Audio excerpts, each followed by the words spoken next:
C'est parti, mesdames et messieurs. Merci encore. Vraiment, si tout le monde c'est toujours, nous revenons sur l'actualité. Yambo Kanabiso, l'actualité va vraiment se consacrer à congrès à IDPS, au Tikolega, au Tiko voté. Félix Tshisekedi, président de l'IDPS, Baboui et Lobami. Il y a aussi Bato Baza contre. Balobeza déjà préparé, monté déjà. Automoni et Salaki n'a pas qu'à. Alors, moi, il est rentré moi. Ils ont un peu. Pas son moins sens, mais c'est déjà. Alors, moi, j'ai déjà bien préparé par rapport à Kobengana, le vieux de l'IDPS. Et voilà. L'autre on a parlé ma victoire. Tokutana Apollinaire Panzu autre changé naie sur congrès ndenge le kaki ndenge ba élire président Félix Tshisekedi o ezalaki soué na bango bazaki les pro Félix Tshisekedi parce que tout la vérité l'IDPS au sein et à partir c'est comme s'il y a eu des tendances ba pro Félix na ba pro secrétaire général et IDPS Bazalaki. Voilà tout bête ma solo, tout solo là. D'abord bango ba moni d'abord ndenge nini rêve na bango comme réalité. Tout solo na panzo. En tout cas sans plus tarder mbote mona mboka mbote de Guzman. Oui, le tout était mon abino rêve comme réalité. O nyos bana ko senga et salami Félix Tshisekedi président il y a IDPS. Commentaire nous on va faire tout côté dans la question des détails.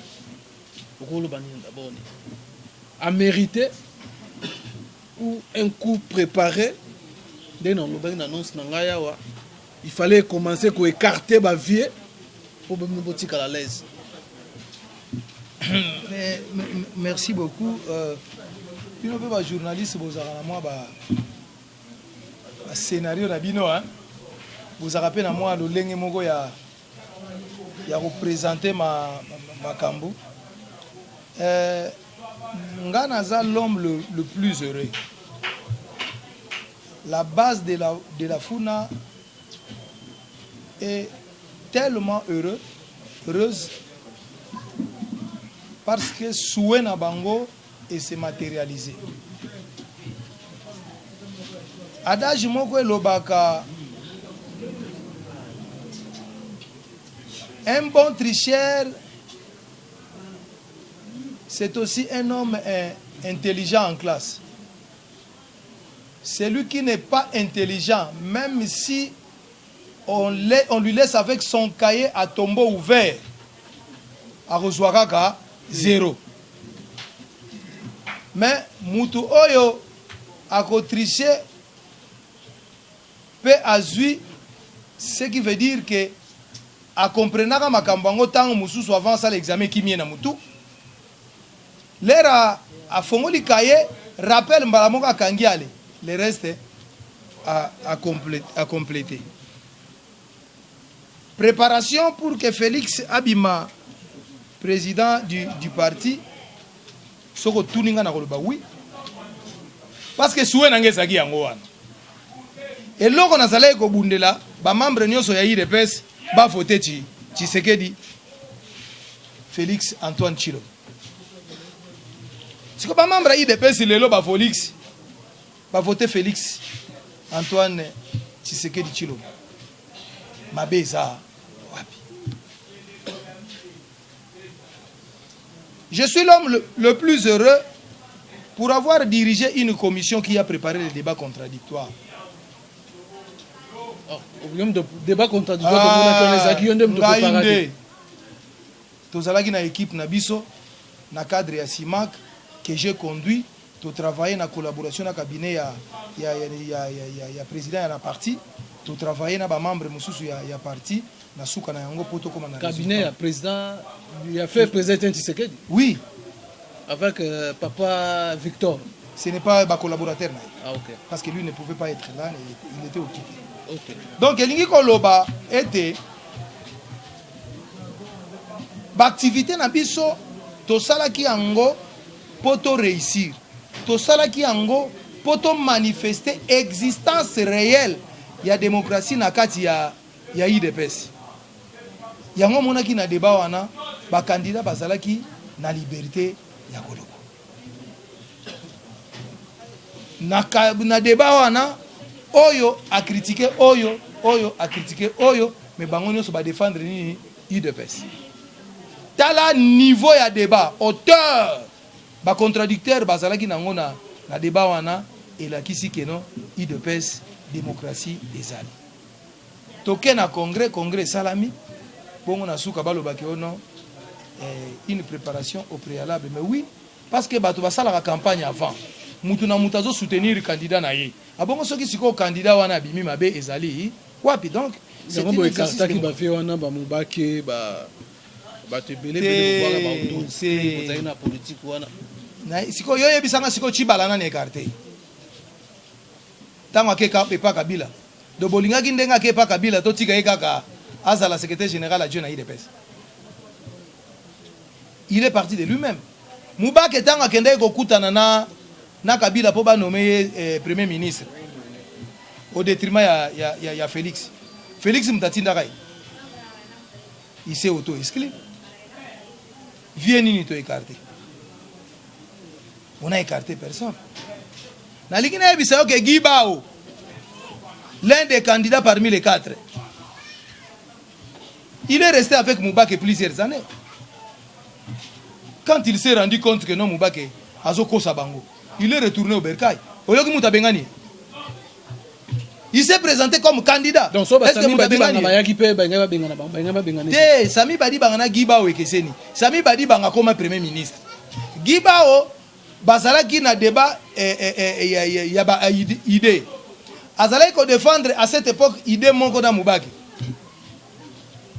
Mais tant Moubaki a s'écarté na ligne de conduite, olé atika la na kati ya parti abimi libanda ya IDPS. Guibao alobi non, o eza sous IDPS te. Azongi na IDPS. Moubaki est resté dehors. Donc Moutou a écarté Moubaki te. Yemoko a s'écarté na ligne de conduite. Il est resté dehors. Ngape Moutou Moura tunenga est-ce que pas ça na kati ya congrès on a faire partir en tout cas na monier na noté ba tellement basé belé na éviter ce que ndeni lelo confirmer que bino préparer ki débat wana. Donc yango na uti ko yebisa yo congrès bazwaka ka échantillon ya bato. Congrès ezalaka juste na représentation. Congrès ezalaka juste na représentation. Ngai mutu na préparer makambu nyonso omoni ekoniti na résultat wana. Que mutu ko écarter nga azate. Na zalaki mena tina kutu na s'afficher pas ba journaliste na osani. Parce que makambo nga na zaki nango posa yango wana ezo salama na kina tina ko s'afficher.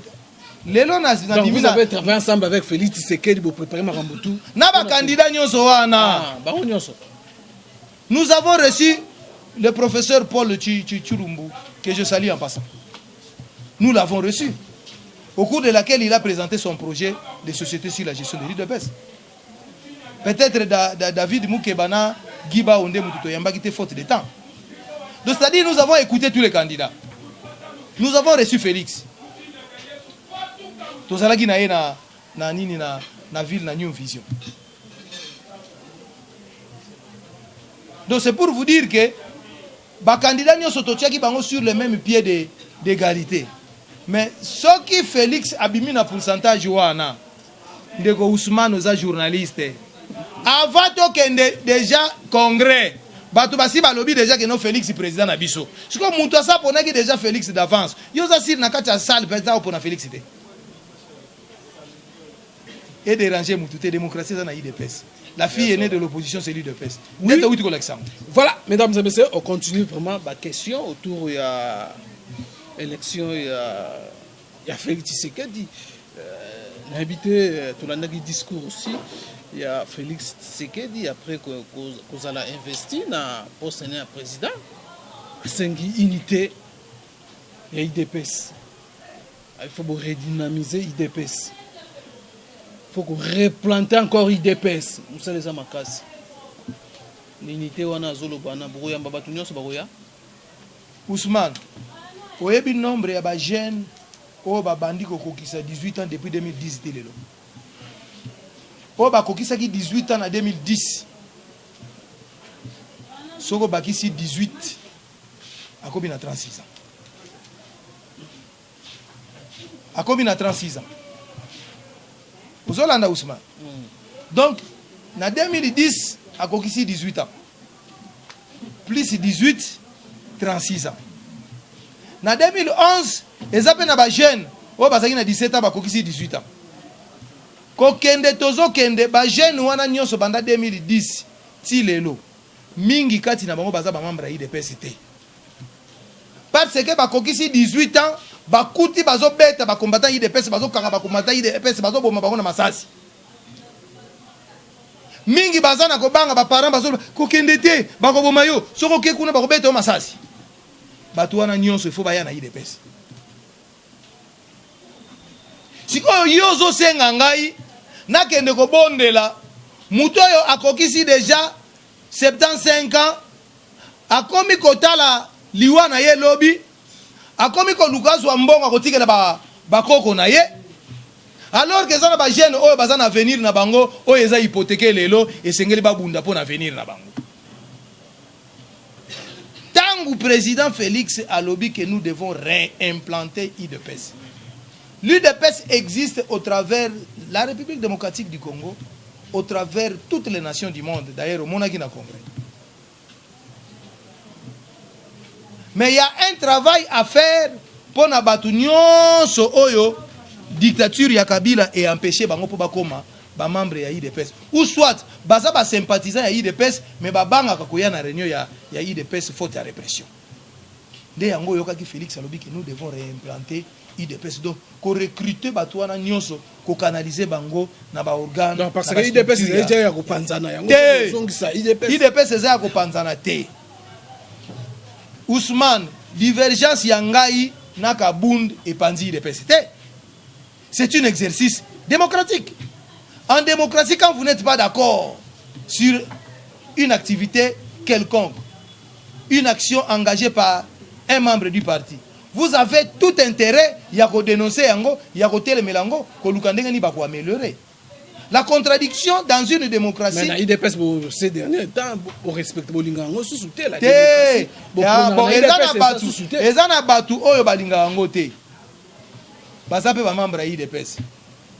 Mais si vous avez une école, il faut discours wana banzo yebi yango so yelanga ngwa opposanga déjà question. Ba musu bazako lo bakenonga za koba mutachi ba. Tout simplement parce que na yebisi bango que il faut que ne congrès. Donc poto que ne congrès, donc batachi ba la mutu ba défendre congrès. C'est un contraste, ça n'a pas de sens. La démocratie a ses réalités. Ngana zana batu ba finga ngai. Mais pas plus tard que hier, président, félicitations. Si vous avez félicitations pour vous. Féliciter Félix Abimi président. Pour Félix, tant ya avenir. Bango bazalaki nanu na makambu ya lobby oyo elekaki batika na situation wana. Baloba ka avant to kende congrès photo kuna Tshisekedi bakundi Tshisekedi.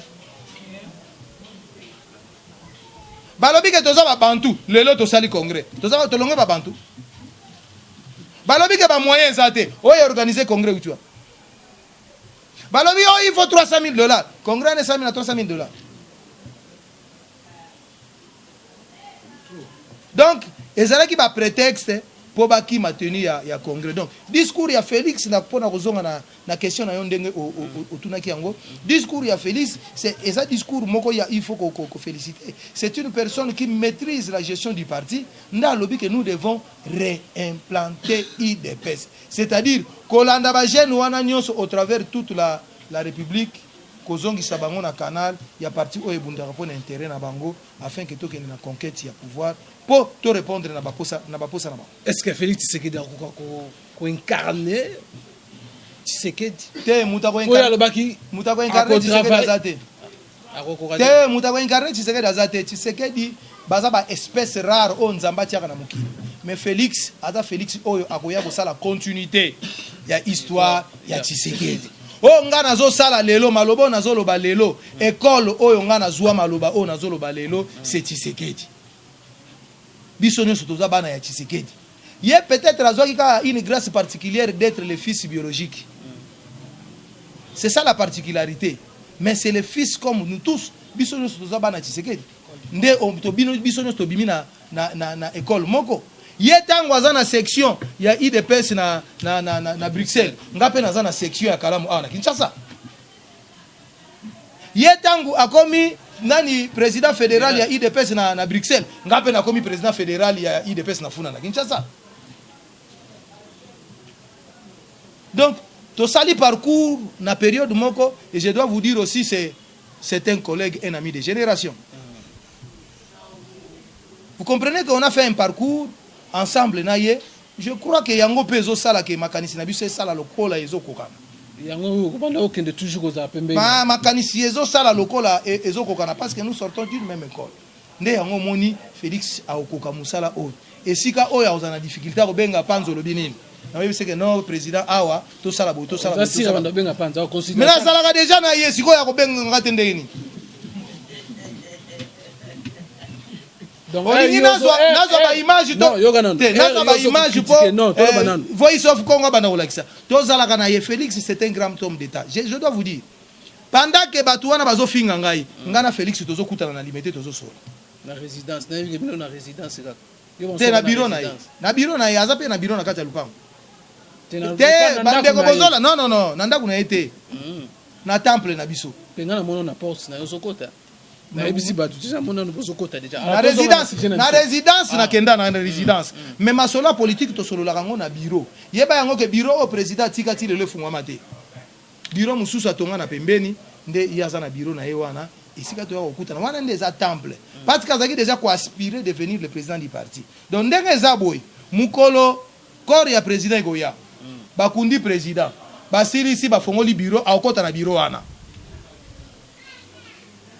moi esika to respecter ba principe ya babantu.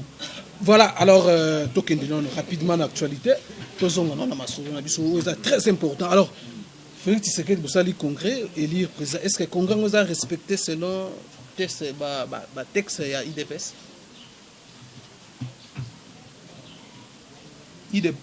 Congrès extraordinaire. Pour un jour, tout le monde a tribunal encore. Yo ozo poser la question, yo faut que ne kotanga. Ngana za na papier awa te nazo yebisa yo. Soko tangi article 19, otangi article 26 ya statut na biso ndoko comprendre ndenge congrès ezai convoqué. Eza congrès extraordinaire qui a un ordre du jour précis. Il y a voté président ya parti. Donc voter Tshisekedi Félix Tshisekedi. Ba délégué à IDPS na congrès eza ba fédération ya république na extérieur. Ba délégué na congrès ce sont les invités. Ba délégué na congrès ce sont des experts de l'UDPS et loko salami eza yango wana. Donc congrès est respecté ba norme de article 26. Donc congrès un jour tout le bateau que non mutumora abimi c'est pour abimi maintenant au éviter que 2 jours avant congrès tozalaki na procès na matete. Vous qui me suivez les combattants oui. Ezana mutumora portaki plainte kuna docteur Le Seke atiki ba malade mental na poto ayawa akomi politicien akomi président délégué à Bruno Chiba un pseudo IDPS apporter plainte que nos congrès wane ko kotate ba yebise babida ya liboso yo za nationalité belge de quel droit pour s'attaquer un membre un congolais qui convoque un congrès yami balé totangi na statut ya IDPS awa nulle part ba komi président délégué yo za président délégué ya IDPS ya Tshisekedi ata IDPS o Chibala sali président délégué za te besiko yo ba nommé président délégué ndengeni balobi dans 8 jours de 8 jours je crois sentence que vous allez prononcer je crois lobi dans l'entrée biso toke congrès na biso salami selon les normes to silisi musala et si quand Tikali Félix a nommé secrétaire général a nommé équipe ya présidence ya parti et toke liboso. Voilà, alors maintenant pour yo Félix à ça la ligne par rapport à ba hôtel koleka contradiction, réaction, Jean-Marc Kabunda, temps et à contre-temps. Est-ce que Mamsou va comme ça déjà publicité campagne à Jean-Marc Kabunda? Rappel à candidat secrétaire général. Voter on choix naïe. Nazo yebisa président so azolanda na émission Oyo, je suis aussi candidat secrétaire général de l'UDPS. Pour na répondre na ba besoin na ye Oyo asengaki na discours na ye ya politique générale asalaki na débat contradictoire. Nandenga salaki na congrès. Alobi c'est lui qui sera le prochain secrétaire général. Ceux qui vont travailler avec lui doivent être réellement ceux qui maîtrisent le fonctionnement de l'UDPS, la base de l'UDPS. Je donc, suis de celui. À comprendre que non, il y a. Ayebi que Panzo aza quelque part. Batumsu bazo maîtriser. Ayebi que Panzo aza quelque part. Ba po Batumsu ba maîtriser l'UDPS cité baza. Mutumsu pona tanga ba article ya statut ndenge na uto loba. Il faut luka statut ba na utanga menga aza na ngona mutu. Pona tanga ngo chaque jour. Na sa moko ya ba candidat. Et tozana ba programme tozana ngona ye. Tout dépend ndenge nzambe ya kutambusa ye selon désir ya zanango. S'il va porter le choix sur notre modeste personne, nous sommes disposés pour lui apporter un travail impeccable. Nazo senga bon nazo bomba nga nazo loba nazo nini natima ina munoko te nazo yebisa président Félix Tshisekedi Zolanda. Je suis l'un des candidats secrétaire général. Tango akotia na mesa na ye ba figure ya partout oyo basengeli ba servir UDPS pendant cette période. Moi j'ai le tableau de l'UDPS au travers toute la République. Et le travail qu'il est en train de chercher pour réimplanter l'UDPS, et c'est le travail que je lui promets de faire sur terrain. Président fédéral, coordonnateur, il y a 4 fédérations qui Kinshasa qui nous a soutenu. C'est un parcours politique. Eza esika na Zali jusqu'à ce jour. Ce qui a monique na servir parti bien comme président fédéral. Atika Makuna. Mais je vais lui servir mieux comme secrétaire général de l'UDPS. Les partis en ont besoin. Voilà, mesdames et messieurs, nous continuons toujours. Ça, c'était la première partie. Alors, on a la deuxième partie, émission P. Tozosu Kisawana. Tolanda Kisensa. Aoti Kokata. Verdict Nebimaki par rapport à l'IDPS. Chibala. Kibasa. Cornel Moulumba. Valentin Moubake. Abi IDPS. Ils ont mis balé. IDPS Tshisekedi, IDPS Kibasa. On est participant à l'élection en 2011. Voilà, alors, yo lobby d'abord par rapport à verdict il y a 500. Olengankoy a la maîtrise il y a IDPS. Mais Olengankoy, pour devenir président d'un parti politique, il a commencé d'abord par être fanatique de Tshisekedi. Olengankoy, pour réaliser une ville morte dans la ville-province de Kinshasa, il passait derrière Tshisekedi. Ce Tshisekedi a sali na moi oyo ville morte. Mois prochain, Olengankoy pas sali batract. Aiko pesa ka ba membre IDPS. À cette époque tozaki na parlement de Bubongol. Biso pe loka posa na biso zaki Mobutu akende. Tozwi kaka ba prospectus ale to bandi ko kabola ville morte salami. Olengankoy a réussi les villes mortes derrière l'IDPS. Donc la bonne biso ya kala. Ce qui IDPS a sali lelo. Lobi Olengankoy a sali. Donc azao le kaka sima Tshisekedi. Ne yango zomona tangu IDPS a tiki drapeau ne ya kala o tozaki nango ya bleu. Drapeau ya République ya lelo. Na 90 ezaki drapeau ya IDPS. Ezaki drapeau ya IDPS. Alors tangu loka tozalaki ko bunda pour que ekoma drapeau ya République. Tangu ekomi drapeau ya République. Nde siko biso tangu toke na nini na congrès na biso na nini na bondeko na kitambo nde siko toye ko conclave na biso nde toye ko adopter siko drapeau otozana ngo siko. Olengankoy azwi siko drapeau na biso akala a récupérer yango akamati liboko et sali signe ya victoire atina katikati. Seule différence abakisa kaka yango. Donc parcours ya Olengankoy tel qu'il est là, il a calqué sur l'UDPS. Donc à la maîtrise ya l'UDPS, je crois qu'ils ont siégé nakati ya organe na bango bien que nandimaka na nga ngote, mais cette fois-ci il a fait un effort pour être quand même honnête. Aibisi bango que non IDPS oyo toyebi D'ailleurs, Kibasa Kutu fils Azo Senga, soit disant IDPS, n'a pas comment diluer quand on a IDPS. On a peu d'accord, tout dépend d'un congrès ordinaire tel que nous allons l'organiser. S'il faut, il y a besoin de mélango, tout ce qui est IDPS moko. Mais si il y a un préalable, il y a IDPS qui passe. On va continuer. Voilà, alors par rapport à tout ça, est-ce que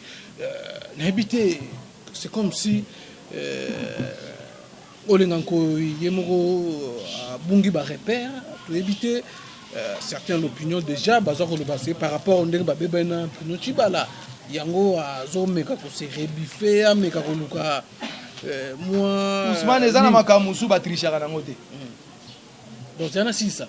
Alors ce que bon va nous présenter candidat Bruno Tshibala c'est présenté que candidat à IDPS. Moi, tu as côté à contradiction sur ce moment. Il faut que tout n'aille. Qu'est-ce qui est arrivé pour que rapidement comme ça la tournure a changé? Même la Sensa, à remettre la Sensa en cause, à remettre aussi Bruno Tshibala en cause. Il faut tout n'aille. Bah donner politique n'engage tozo kendela awa. Communauté internationale au travers de la Nations Unies. Balobi l'application stricte de l'accord de Saint-Sylvestre. Déjà, tant que bazo senga application stricte. Mais organe on a sensa wana yangote. Ayebi que soki démarche wana salami. Application stricte de accord ya Saint-Sylvestre pour que to silisa respect na yango. Le premier ministre va tomber, la scène ça va tomber. On doit mettre sur pied une scène ça mususu. Tokotia nini pipe gouvernement mususu. Donc ndé au monique azande honnête alingi tout simplement à comprendre que non l'air yango on a déjà virgule. So que baby et ça la tête qu'on a olinganko ya lobaki boité alingi a tourner naé. Moi je crois que je l'encourage dans cette démarche-là. Est-ce que tout le monde a une liste liste déjà ministre de l'Intérieur déjà précipité qui s'engage là. Bah résultat il y a Sensa qui a déposé les 600 partis politiques il y a Mboka na biso sans tenir compte il y a sans tenir compte il y a Sensa. Siko Sensa ngo siko ezani. Tina na ngoni. Bango baloba ke baza ko appliquer accord. Au monité que baza libanda accord. Donc déjà sur ce point de vue comprenez que des bandats de côté libango. Kalamingi te ba olongola Tshibala. Batia lisuna.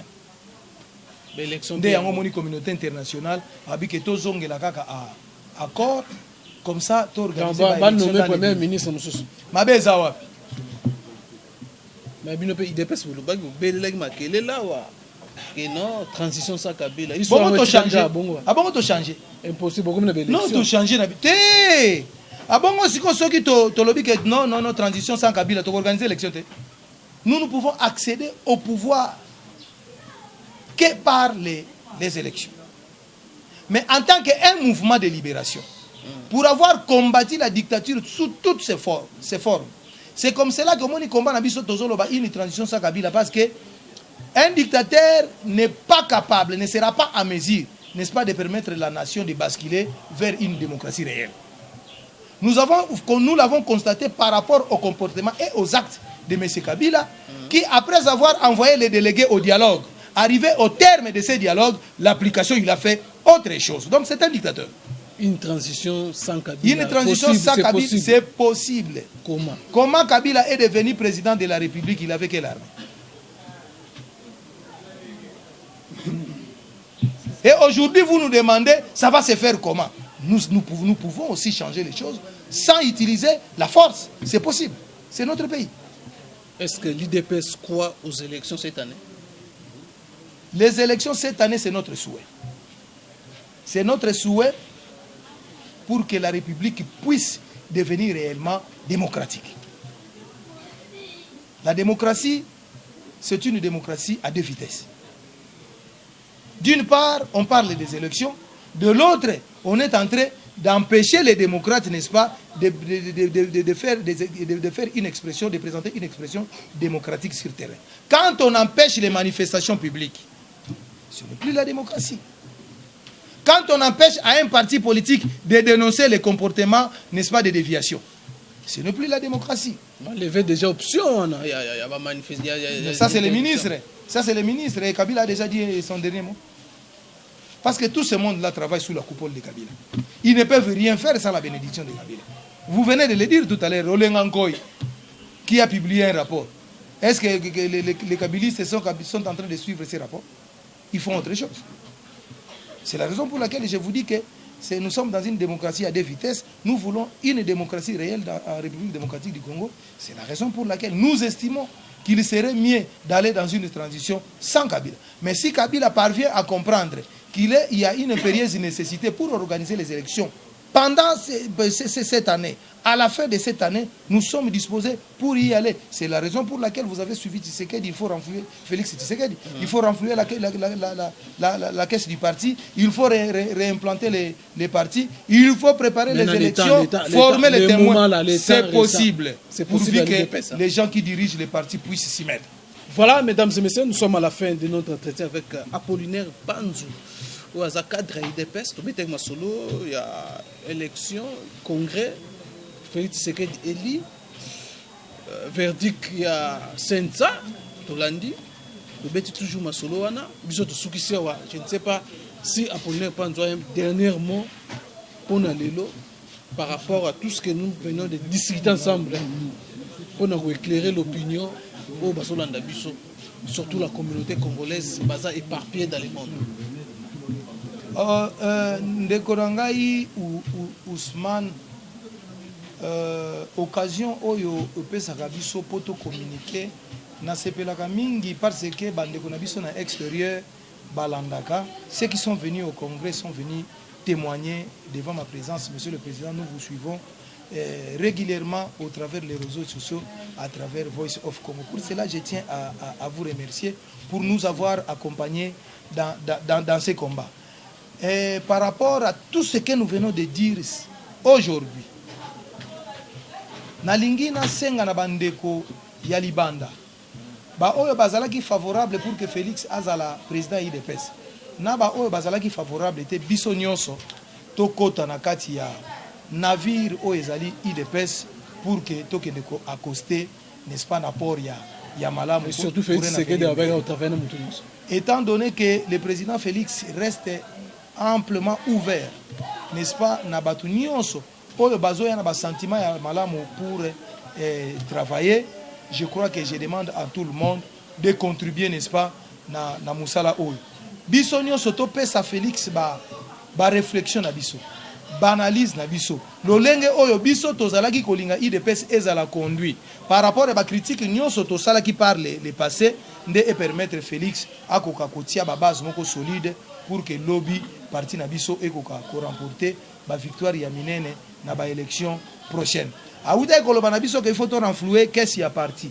Batu oyo ba bebisaki gestion financière ya parti lobby lelo na minute o ndenge tokotaki congrès batu nyonso baza ko assurer intérim. Tangu président a nommé ba cadre ya sika lequel na kosenga biso nyonso tondima bango cette fois-ci tangu ba kopesa mot d'ordre tokoyeba ndenge nini finance ya parti et qu'on la canaliser pour que et servir réellement parti, non pas que ne servir ba individu. À ce qui nous concerne, nous fédération de la Funa, nous la fédération au travers ma modeste personne, M. Panzou Apollinaire, coordonnateur des 4 fédérations de la ville province de Kinshasa, nous avons créé cette coordination pour un objectif bien déterminé, afin que parti Nabiso et Koka revenir sur les rails. Les lots comme na esika o tozo la président Félix a procédé à la nomination Yassika. Auquel base ya Funa, base ya ville province ya Kinshasa, na demande ya président Félix soki akolanda émission oyo akoka koyoka makambo o biso to lobby déjà lo lenga o to sololaka na ye possibilité ya ko appliquer makambo nyonso to yebisaka ye ezali. Soki akopesa biso confiance ezo dépendre na politique na ye na liberté ya choix na ye. Soki pe akopesa mutu mususu pourvu que la personne a na profil oyo ayebisaki biso na débat contradictoire oyo ayebisaki biso na présentation lancement officiel ya campagne oyo tosalaki na New Vision oyo ayebisaki biso na congrès. Soki mutu aza ko renfermer profil wana biso nyonso tokozala nsima na ye, mais au moins tolingi mutu oyo akorépondre na profil wana nde funa akozala disposé pour lui donner les meilleurs d'eux-mêmes, c'est-à-dire na funa akozala de citer au travers de la République. Vous ne serez pas déçus si le choix sera porté à notre modeste personne. Nous vous remercions. Ok, merci. Merci na Christian Chibambalo derrière la caméra, champion dans le montage. Prochainement, na numéro Moussous. Bye bye.